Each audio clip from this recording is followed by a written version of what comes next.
Film start होती है एक फैमिली से जो कि डिनर कर रहा होता है, जिसमें एक लड़की को दिखाया जाता है जिसका नाम सैरा है, जो कि परमिशन मांग रही होती है अपने दोस्त के घर पार्टी में जाने के लिए। लेकिन सैरा के फादर पार्टी में जाने की परमिशन नहीं देते हैं। सैरा के फादर का नाम है डॉन। फिर सैरा अपनी मदर से बोलती है कि आप बोली थी कि मैं पार्टी में जाऊंगी, जिस पर सैरा की मदर बोलती हैं कि कोई बात नहीं बेटा, नेक्स्ट टाइम चले जाना। इस बात पर सैरा नाराज हो जाती है और वो अपने रूम में चली जाती है। वहीं पर हमें सैरा की बड़ी सिस्टर को दिखाया जाता है। नेक्स्ट सीन में हम देखते हैं कि सैरा अपनी फैमिली से छुपकर अपने बेस्ट फ्रेंड क्रिस्टोफर के साथ उसी पार्टी में चली जाती है। सैरा की मदर जब सैरा के रूम में जाती है तो देखती है कि सैरा अपने रूम में नहीं है, और ये बात वो अपने हस्बैंड को बताती है। ये बात जानकर सैरा के फादर यानी डॉन को बहुत गुस्सा आता है। पूरी रात अपने फ्रेंड के साथ पार्टी कर नेक्स्ट मॉर्निंग सैरा अपने घर पर आती है, जहां पर सैरा के फादर उस पर बहुत गुस्सा करते हैं और डांटते हैं। तभी वहां पर सैरा की मदर भी आ जाती है और नाराज सैरा दौड़ते हुए अपने रूम में चली जाती है। सैरा अपने रूम में रहती है, तब सैरा की मदर और सिस्टर भी उसके रूम में आ जाती है और तीनों माँ बेटियां आपस में बातें करने लगती है। और सैरा उन्हें बता रही होती है कि 3 महीने बाद वो 18 की हो जाएगी। मेरा एक बचपन का फ्रेंड है, मैं उसके पास चली जाऊंगी, मैं उसके साथ रहूंगी और अपने लाइफ अपनी तरह से जीऊंगी। यह सब बातें सैरा के फादर डॉन बाहर से सुन लेता है। फिर सैरा के फादर डॉन बेसमेंट में जाता है और सीक्रेट रूम को ओपन करता है, और इसके बाद वो वेट करता है 3 महीने का, जब सैरा 18 की हो जाएगी। और फिर हमें डायरेक्ट 3 महीने बाद का सीन दिखाया जाता है, जहाँ पर सैरा को दिखाया जाता है जो कॉल पे क्रिस्टोफर से बातें कर रही होती है। सैरा की सिस्टर पहले से ही घर पर नहीं होती है और उसकी मदर भी बाहर चली जाती है। इधर सैरा और सैरा के फादर अकेले घर पर होते हैं। डॉन सैरा से कहता है कि मुझे बेसमेंट में एक बॉक्स रखाना है, तो चलो तुम मेरी हेल्प करो। तो दोनों उस बॉक्स को लेकर बेसमेंट में जाते हैं, जहां पर डॉन सीक्रेट रूम को ओपन करता है। ये देख सैरा शॉक्ड हो जाती है कि यहाँ पर सीक्रेट रूम भी है। डॉन सैरा को उस रूम में ले जाता है और अपनी बातों में उलझाकर सैरा को उस रूम में लॉक्ड कर देता है और वहां से चला जाता है। सैरा हेल्प के लिए काफी चिल्लाती है, पर डॉन उसकी कोई बात नहीं सुनता। तब सैरा अपनी हेयर पिन से लॉक खोलने की कोशिश करती है, लेकिन डोर ओपन नहीं होता, लेकिन लाइट ऑफ हो जाता है। अब सैरा चेक करती है कि आखिर उस बॉक्स में क्या है जो लेके आई थी उस बॉक्स को। उस बॉक्स में सैरा की जरूरत की सामान होती है जो इस जगह पर रह कर काम आने वाला था। फिर सैरा वेंटिलेशन विंडो से हेल्प मांगने लगती है। डॉन देखता है कि सैरा की आवाज़ बाहर तक आ रही है, इसलिए वो वेंटिलेशन विंडो भी बंद कर देता है। अब उस रूम से कोई भी आवाज़ बाहर नहीं आ रही होती है। सैरा की मदर को काफ़ी फिक्र हो रही होती है, वो बहुत दुखी भी है, लेकिन डॉन रिलैक्स था। नेक्स्ट डे सैरा फिर से डोर ओपन करने की कोशिश करती है, लेकिन फिर वैसा ही होता है, लाइट ऑफ होकर फिर से ऑन हो जाता है। तभी वहाँ पर डॉन आ जाता है। सैरा उसे पुश कर भागने की कोशिश करती है, लेकिन बेसमेंट का दरवाजा बंद होता है। तब डॉन सैरा को खींचते हुए वापस रूम में लेके आता है और गुस्सा करता है। फिर बोलता है कि तुम मेरी बात मानोगी तो मैं तुम्हें जल्द बाहर निकाल दूंगा। डॉन बोलता है तुम्हें मुझे खुश करना होगा, लेकिन सैरा डॉन की बात नहीं मानती है, जिसकी वजह से डॉन को सैरा पे फिर से गुस्सा आ जाता है और वो सैरा के साथ जबरदस्ती करता है। इसके बाद सैरा का हालत खराब हो जाता है। फिर एक हफ्ते बाद पुलिस सैरा को ढूंढने के लिए इन्वेस्टिगेशन कर रही होती है। डॉन बोलता है सैरा हमसे दूर कहीं बाहर चली गई है, वो हमसे दूर लाइफ स्पेंड करना चाहती थी। सैरा की मदर कहती है कि वो ऐसा सिर्फ कहती थी, उसने ऐसा करने की कभी सोचा भी नहीं था। पुलिस ऑफिसर कहता है हमें सैरा के लिए वेट करना चाहिए, क्या पता वो कांटेक्ट कर ले। दूसरी तरफ सैरा अपने फादर यानी डॉन की गंदी हरकत पर काफी दुखी होती है। फिर एक दिन क्रिस्टोफर सैरा को पता करने के लिए घर पे आता है, जहाँ पर डॉन क्रिस्टोफर को बताता है कि सैरा अपने किसी बचपन के दोस्त के साथ भाग गई है। इसके बाद 21 दिन बीत जाती है और सैरा 18 साल की हो गई थी और आज उसका बर्थडे है। तो डॉन सैरा के पास केक और कैंडल लेकर आता है। डॉन सैरा को कैंडल बुझाने के लिए बोलता है। सैरा ऐसा ही करती है और वो डॉन की सारी बातें मानती जा रही थी, क्योंकि डॉन बोला था कि मेरी बात मानोगी तो मैं जल्द आज़ाद कर दूंगा। डॉन सैरा को एक ड्रेस पहनने को देता है। फिर डॉन सैरा को बोलता है कि तुम अपना एक विश बताओ, मैं उसे पूरा करूंगा। जिस पर सैरा कहती है कि मेरी विश है कि मैं यहाँ से आज़ाद हो जाऊं। जिस पर डॉन कहता है कि इस बात के लिए अभी टाइम है। तब सैरा कहती है कि मुझे एक घड़ी और एक टीवी चाहिए। यहाँ पर डॉन फिर से सैरा के साथ रेप करता है। अगले दिन डॉन सैरा के लिए घड़ी और टीवी ले आता है। फिर सैरा फूड कैन को यूज करके एक हथियार बनाती है और वो डॉन को उसके करीब आने को कहती है, लेकिन डॉन सैरा का इरादा समझ चुका था कि वो क्या चाहती है, जिसकी वजह से सैरा को इतना मारता है और हाथ भी तोड़ देता है और फिर से रेप करता है। ऐसे करते करते 1 साल बीत जाता है और हम देखते हैं कि सैरा जो कि प्रेग्नेंट है। तभी सैरा को पेन होने लगती है और बेबी गर्ल की बर्थ होती है। सैरा की बेटी को देख कर डॉन खुश नहीं होता है और इसके बाद 4 साल गुजर जाता है और सैरा की मदर उसे काफी मिस कर रही होती है। सैरा एक बार फिर से प्रेग्नेंट है।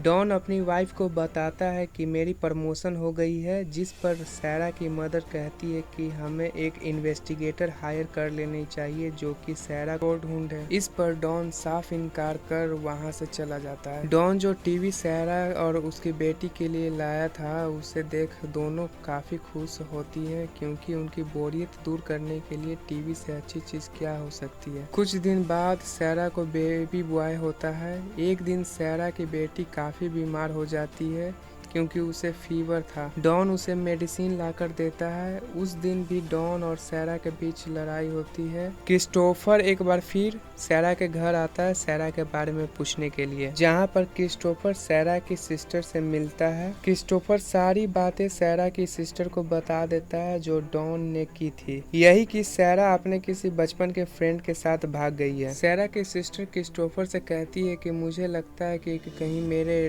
फादर ही सैरा को कहीं छुपा दिए हैं और कभी लगता है कि सैरा खुद ही हम लोगों से दूर चली गई है। सैरा फिर से प्रेग्नेंट हो जाती है। डॉन और उसकी वाइफ में सैरा को लेकर बहस हो जाती है। सैरा की सिस्टर डॉन से कहती है कि आप हमेशा सैरा पे गुस्सा किया करते थे। तब सैरा की मदर अपसेट होकर वहां से चली जाती है। अपनी वाइफ को मनाने के लिए डॉन भी उसके पीछे जाता है और उसके पॉकेट से बेसमेंट की गिर जाती है। सैरा की सिस्टर की को उठा लेती है और बेसमेंट में जाती है चेक करने के लिए। बेसमेंट में काफ़ी चीज़ पड़ी हुई रहती है और ये सब सारे चीज़ों को देखकर सोचती है कि ये सब चीज़ यहाँ कर क्या रही है। इतने में डॉन वहाँ आ जाता है और सैरा की सिस्टर को वहाँ से भेज देता है। फिर सैरा का तीसरा बच्चा पैदा होता है जो कि एक लड़का है। सैरा डॉन को कहती है कि मेरे तीसरे बच्चे को बाहर ले जाओ, यानी इस बच्चे को मेरी मदर के पास ले जाओ, ये बच्चा उन्हें ही दे दो। ये सुनकर डॉन को एक आइडिया आता है और वो उस बच्चे को चुपके से घर के बाहर रख देता है। सैरा की मदर उस बच्चे की आवाज़ सुनकर बाहर आती है। वहाँ पर उस बच्चे के साथ एक कागज में लिखा हुआ नोट भी मिलता है, जिसमें लिखा हुआ था, मॉम मैं सैरा हूँ, ये बच्चा मेरा है और मेरी फाइनेंशियल कंडीशन इतनी अच्छी नहीं है कि मैं इस बच्चे को पाल सकूँ, तो इसे आप ही रख लीजिए। तब सैरा की मदर उस बच्चे को अपने साथ ले जाती है। तभी डॉन को वहाँ पर एक और नोट मिलता है जिसमें लिखा हुआ था, डैड ने मुझे बेसमेंट में कैद किया हुआ है। ये देखकर डॉन को काफी गुस्सा आता है और वो सैरा को पनिशमेंट देने के लिए एक बार फिर से रेप करता है। इसके बाद हमें 14 साल बाद का सीन दिखाया जाता है, जहाँ पर हम देखते हैं कि सैरा के बेटा और बेटी अब बड़े हो गए हैं। एक दिन डॉन सैरा की बेटी को बहुत गंदी नजरों से देख रहा था। तब सैरा समझ गई थी कि डॉन की बुरी नज़र अब मेरी बेटी पे है। सैरा अपनी बेटी की वजह से काफ़ी वरिड थी क्योंकि उसकी बेटी को अस्थमा था। एक दिन सैरा देखती है कि छत से पानी टपक रहा है। सैरा सोचती है कि उसे तोड़कर किसी से हेल्प मांग सकते हैं। सैरा उस जगह में सुरंग करती है। रात को उस सुरंग से बाहर लाइट निकालती है। उस लाइट को एक आदमी देख लेता है और वो जाकर डॉन को इन्फॉर्म करता है कि तुम्हारे बेसमेंट के एक सुरंग से लाइट बाहर आ रही है। ये सुनकर डॉन को वो सैरा पे काफ़ी गुस्सा आता है, इसलिए वो जाकर सैरा को बहुत मारता है। वो सैरा को इतना मारता है कि सैरा का मिसकैरेज हो जाता है। सैरा का बच्चा मर जाता है और डॉन उस मरे हुए बच्चे को दफना देता है। इस बात की वजह से सैरा के बच्चे काफ़ी दुखी हो जाते हैं। सैरा डॉन से अपने उस बेटे के बारे में पूछती है जो वो अपने मदर को दी थी, जिस पर डॉन बोलता है कि नेक्स्ट मंथ वो टूर्नामेंट खेलने वाला है। तब सैरा का बेटा बोलता है कि मैं भी बाहर जाना चाहता हूँ खेलने के लिए, और कहता है कि हम कब बाहर जाएंगे। जिस पर डॉन कहता है कि जब तुम्हारी मदर का बिहेवियर मेरे साथ अच्छा हो जाएगा तब मैं तुम्हें बाहर ले जाऊँगा।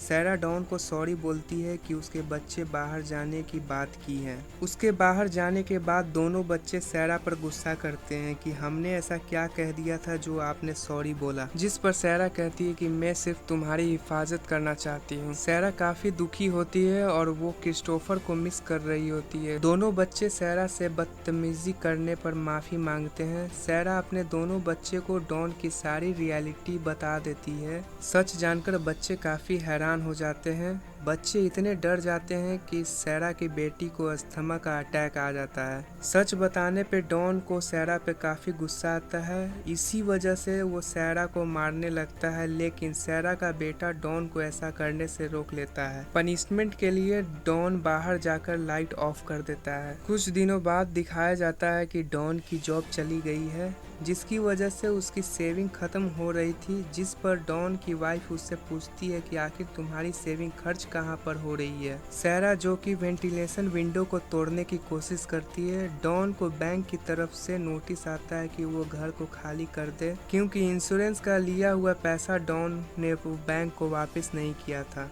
तब डॉन सैरा और उनके बच्चे को खत्म करने का डिसीजन लेता है, क्योंकि अब उससे ये सब मैनेज नहीं हो रहा था। वो वेंटिलेशन के थ्रू अपनी गाड़ी का धुआं छोड़ता है। तभी वहाँ पर सैरा का वो बेटा आ जाता है जो अपने मदर को दी थी।